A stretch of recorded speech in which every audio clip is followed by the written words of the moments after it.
This is the follow-on video from my weekend photographing birds in North Norfolk. I will be showing images taken at Cley Nature Reserve, as well as RSPB Snettisham. So this morning I'm at Cley. It's the last morning of my trip to Norfolk. I'm in one of the hides at Cley. It's the Bishop's hide. There's 4 hides. There's 3, a little group of them over there, and this one. Those over there apparently are good in the afternoon. The light at the moment in the morning is quite contrasty, but here the light's behind the hide and it's falling on this area in front of the hide, and it looks really nice. Had lots of birds coming in here. There's spoonbill over there. There's a group of egrets. We've had pochard and lapwing coming close enough. And the first morning that I came up, I was very, very lucky to have some oyster catchers and egrets fighting.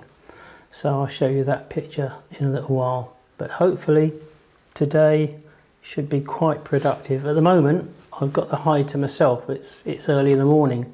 That won't last for long. It won't be long before this hide gets quite busy on a weekend. So these are the few images taken at Cley and Snettisham. There is a charge for parking at the centre car park, and if you want to visit any of the hides you must purchase a visitor's ticket from the centre. The centre does not open till 10 o'clock, so I just went to the hides and bought a ticket later on in the day.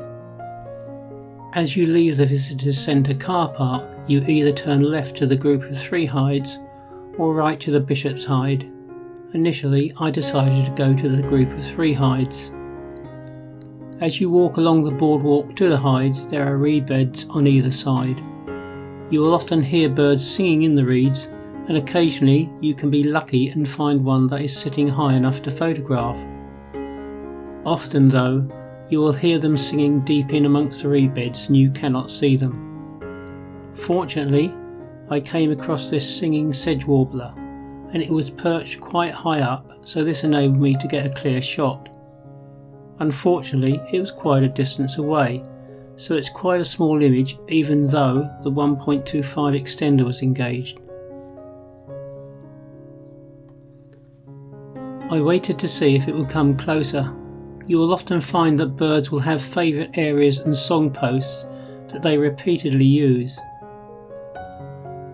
After waiting for 5 minutes, it flew to some nearby reeds and sang for quite a few minutes. It then flew to another twig and sang there for about 10 minutes. After I obtained some good stills, I tried to take some video. As I was not using a tripod, shooting video handheld with a long lens is very difficult, and hence the reason the video is a bit shaky. On reaching the group of 3 hides, I found this swallow's nest inside the left-hand hide. I sat on the far end of the bench so that I did not disturb it, and using the 400mm end of the zoom, I obtained some reasonable shots. Although there were other photographers, bird watchers in the hide, the swallows took no notice at all, and they were constantly flying in and out whilst feeding the chicks. These group of 3 hides did not prove to be very productive. Birds are quite a distance away, so after a while I decided to move on to the Bishop's hide on the other side of the reserve. Early morning, the light is behind the Bishop's hide, so the water in front of the hide is well lit. The Bishop's hide has become quite well known for photographing spoonbills, which have become fairly common at Cley, and the reserve supports a good number of them.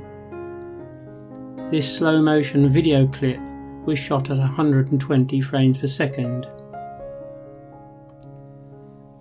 As well as spoonbills, there are also egrets, avocets, lapwing, pochard and shovelers.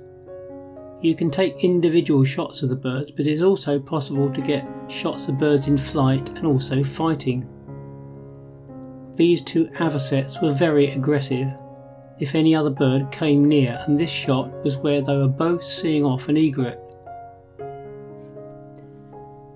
The avocets did have young nearby, so they're obviously very wary and protective of the chick, and any bird that came close was quite quickly attacked. There was lots of activity in front of the hide, and this shot was 2 egrets fighting. Because I was shooting using SH2 and 50 frames per second, I obtained a whole sequence of shots as they fought. When I came home and downloaded the sequence, then it was just a case of deciding which frame was the best and deleting the rest. This shot is of 2 shell ducks fighting. Again, it was the best shot from a sequence taken using SH2. This action happened quite a distance away, so this is quite a big crop, even with the 1.25 extender engaged. There were a number of spoonbills in front of the hide, and this gave plenty of opportunity to take both static shots as well as flight shots. As spoonbills are quite big birds, it's very easy for the autofocus to lock on with the OM1, especially when you have birds selected in the subject detection menu.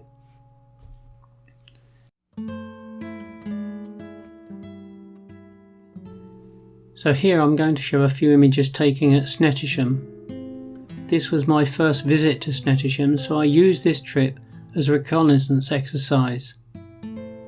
Snettisham is more widely known as a winter location, and this is when at high tide the flocks of swirling waders can be one of the best wildlife spectacles in the UK. As this was summer, this was going to be unlikely, but it did give me the opportunity to scout out the location for another time. As this was an RPS Nature Group field meeting, it made sense to go on a first visit with other photographers who'd been before, knew the location and could offer advice. We met up in the reserve car park and then proceeded to walk out the 1.5 kilometres to the lagoons where the hides are situated. When walking along the path you will see gorse bushes, bramble and other vegetation, so always have the camera ready because sometimes you will see birds perched up on bushes singing. This male linnet posed for a few seconds and I managed to get a few frames off before it flew away.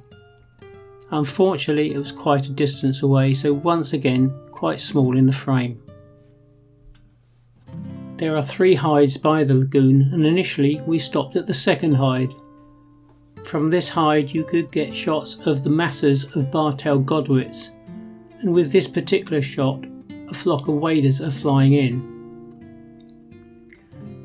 This adult oyster catcher with its chick came within range for a few shots. The chick stayed very close to the adult. The newest hide has 6 low-level viewing openings for photographers, and these allow you to get some ground level shots. Whilst this low viewpoint does give a nice aspect, I find lying flat on my stomach for more than 10 minutes at a time can be quite uncomfortable.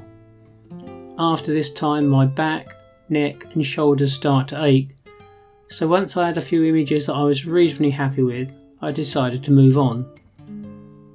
I did get this shot of a massive dunlin taking off as a predator came flying in.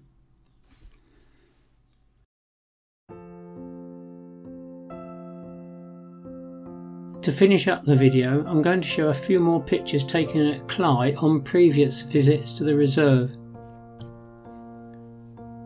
These 2 shots of godwit were taken late on in the afternoon from the group of 3 hides. You can see from these images that the lighting from the group of hides is much better in the afternoon than in the morning. The remaining shots were all taken from the bishop's hide. When photographing from a hide you never know what will turn up, so I was pleased when this marsh harrier flew past. It was taken before I had the 150-400, so it was taken with the 300mm f4 lens. I particularly like this shot. Although the bird is quite small in the frame, the outer focus reeds in the foreground add an extra element to the picture. This snipe came very close to the grassy bank right in front of the hide and stayed for about 10 minutes, which enabled me to get plenty of shots of it.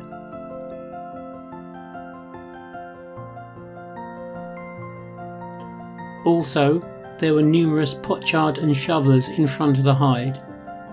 I was quite pleased with this shot of a shoveler wing stretching.